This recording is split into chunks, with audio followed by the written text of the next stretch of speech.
nom du Père, du Fils et du Saint-Esprit. Seigneur Jésus, viens éclairer notre intelligence, viens préparer notre cœur à l'écoute de la parole de Dieu pour que cette parole transforme notre cœur, pour que notre société puisse avancer et progresser. Écoutons la parole de Dieu tirée de l'évangile de Matthieu au chapitre 9, versets 32 à 38, proposé pour notre méditation en ce mardi 7 juillet. En ce temps-là, voici qu'on présenta à Jésus un possédé qui était sourd et muet. Lorsque le démon eut été expulsé, le sourd-muet se mit à parler.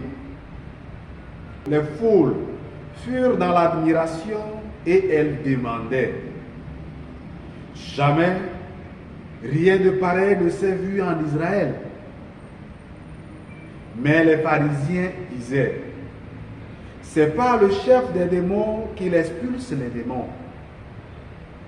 Jésus parcourait toutes les villes et tous les villages, enseignant dans leurs synagogues, proclamant l'évangile du royaume et guérissant toute maladie et toute infirmité.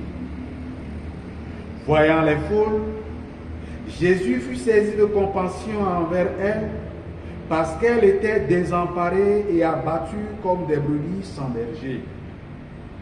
Il dit alors à ses disciples: la moisson est abondante, mais les ouvriers sont peu nombreux. Priez donc le maître de la moisson d'envoyer des ouvriers pour sa moisson. Acclamons la parole de Dieu. Louange à toi, Seigneur Jésus.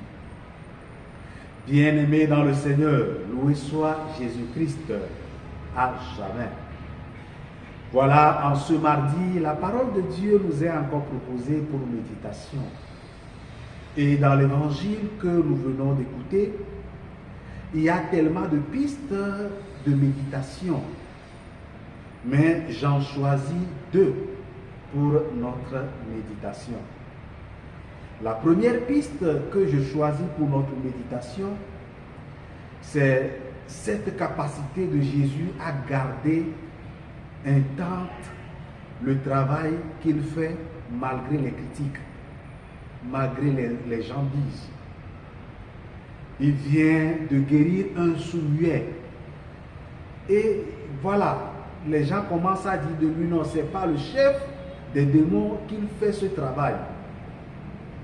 Mais je vois que Jésus ne répond pas, il continue son travail. Mais je crois que c'est un appel pour nous, en tant que missionnaires, en tant que chrétiens. Quelle est notre démarche lorsque nous faisons du bien, on rencontre des mauvaises paroles? Et nous faisons ces expériences partout, en tant que prêtre, en tant que consacré, en tant que laïc engagé sur une paroisse, en tant que chrétien engagé pleinement dans son service. Nous rencontrons ce genre de difficultés. Tu fais le bien, mais tu entends des critiques. Tu entends des mauvaises paroles de ce que tu viens de faire. Mais je crois que Jésus nous montre la voie. Être focus sur ce que nous sommes en train de faire. Si c'est si c'est pas pour la volonté de Dieu, et si c'est pour le bien de tous, nous devons garder vraiment la tranquillité de notre âme pour continuer à avancer. Et la deuxième chose qui retient mon attention, Jésus dit ouvertement que la moisson est abondante et les ouvriers sont peu nombreux. Priez le maître de la moisson. Et je crois que c'est un appel fort pour notre Dieu. Nous en avons besoin. Et l'Église a besoin encore aujourd'hui de main-d'œuvre, de surcroît en ce 21e siècle. L'Église fonctionne, mais on dirait que nous sommes toujours peu nombreux dans cette émission. Et c'est vrai. Et quand on fait attention, nous sommes peu nombreux. Peu nombreux. Mais pourquoi ne pas s'agenouiller et demander à Dieu: donne-nous les vocations. Et je crois que c'est un appel à tout un chacun de nous, que là où nous sommes dans nos prières quotidiennes, que nous n'arrivons pas à oublier que nous devons demander à Dieu de nous donner des vocations pour que l'Église puisse avancer, pour que l'Église puisse atteindre davantage les cœurs et atteindre davantage l'humanité de par le monde entier. Qu'il nous accorde cette grâce de tenir très bon dans notre vie chrétienne et en même temps que nous ayons la capacité de prier pour qu'il nous donne des vocations pour faire avancer la mission de l'Église sur cette terre. Amen.